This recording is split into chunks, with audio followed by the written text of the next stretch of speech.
Por que a polícia está preocupada com os policiais influencers? É cada vez mais comum a gente se deparar com algum corte de um podcast em que um policial narra detalhes de uma operação, ou o perfil de algum policial que mostra a rotina dele na corporação. O que, à primeira vista, pode até parecer banal, só que para a polícia não é. Vê só esse número que a gente conseguiu. Só na Bahia, desde 2023, 57 policiais militares passaram a ser investigados internamente por exposição em redes sociais. Ano passado, 3 PMs baianos foram presos por condutas que a PM julgou inadequadas. Foi o caso de um policial que disse em um podcast que depois de uma operação, um colega roubou a calcinha de uma mulher. Depois, o PM, que ficou preso por 30 dias por conta dessa declaração, pediu desculpas. Mas há casos ainda mais graves. E a gente teve casos comprovados de uma certa orientação do trabalho cotidiano daquele profissional para gerar fatos passíveis de reprodução em redes sociais.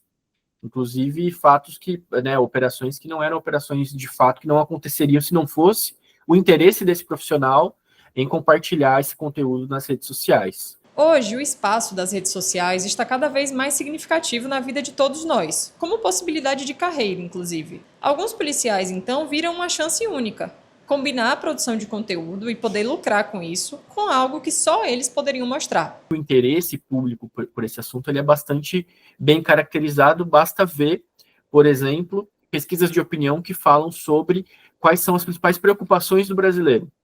Hoje, segurança pública aparece como um primeiro lugar. Então, mas mesmo quando não é primeiro lugar, está entre as 3 principais preocupações.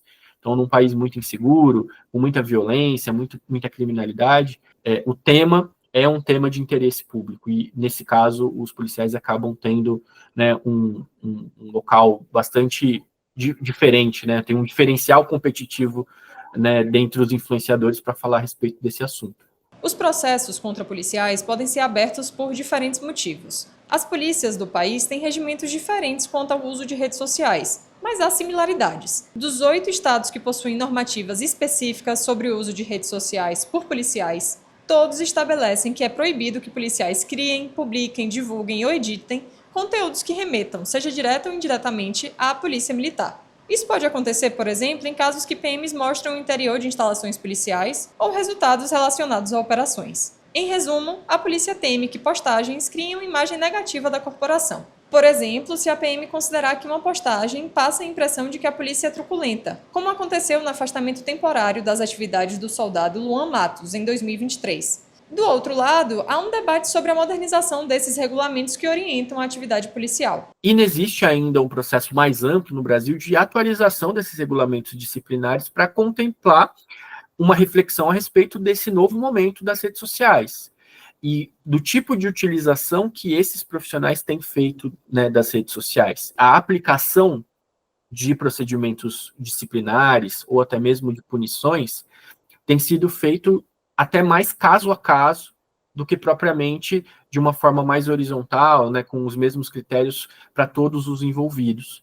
O regimento da PM da Bahia até foi atualizado recentemente, em 2022, e estabeleceu que o PM pode ter rede social, desde que ele não vincule a imagem dele ao da instituição no seu perfil. Só que essa mudança, por exemplo, não informou se os PMs poderiam veicular publicidade, como é comum a influenciadores. A polícia também está diante de um dilema: a necessidade de ter presença digital para se comunicar com as pessoas, sem cometer a espetacularização da violência. Mas o que é que você acha disso aqui? Quero que você me conte nos comentários. A PM de São Paulo é bem ativa no YouTube, tem quase 1 milhão de seguidores e publica vídeos regularmente, produzidos inclusive com câmeras corporais que fiscalizam a atividade policial. Em um deles, policiais prendem um suspeito de assalto e no final usam a trilha do GTA, um jogo de videogame de ação em que protagonistas fogem da polícia.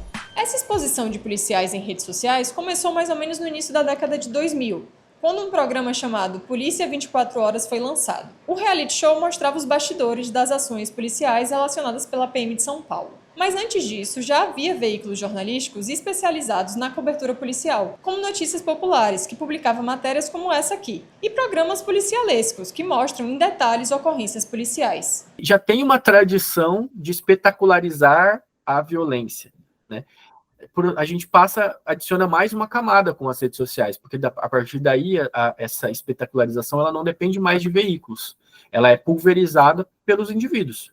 Hoje, segundo essa pesquisa daqui, existem 100 canais de policiais brasileiros no YouTube. E é bom lembrar que o YouTube remunera criadores de conteúdo a cada 1.000 visualizações. 2 dos representantes mais conhecidos desse movimento são o delegado Cunha, que tem mais de 3 milhões de inscritos em seu canal, e o ex-PM Gabriel Monteiro. Já na Bahia, um dos mais conhecidos é o policial Alexandre Tchaca, que está preso por suspeito de participação em um esquema de rifas ilegais. Antes, no entanto, ele já tinha sido preso e respondido a processo disciplinar por exposição em redes sociais. Os policiais são mais um componente desse complexo fenômeno que a gente tem hoje em curso e para o qual nós temos poucas respostas, né? A gente tem mais problemas, temos mais questões do que propriamente respostas em relação a esse fenômeno. E você, concorda com essa exposição policial? Acha que ela ajuda em algo? Ou acredita que ela precisa ser mais fiscalizada?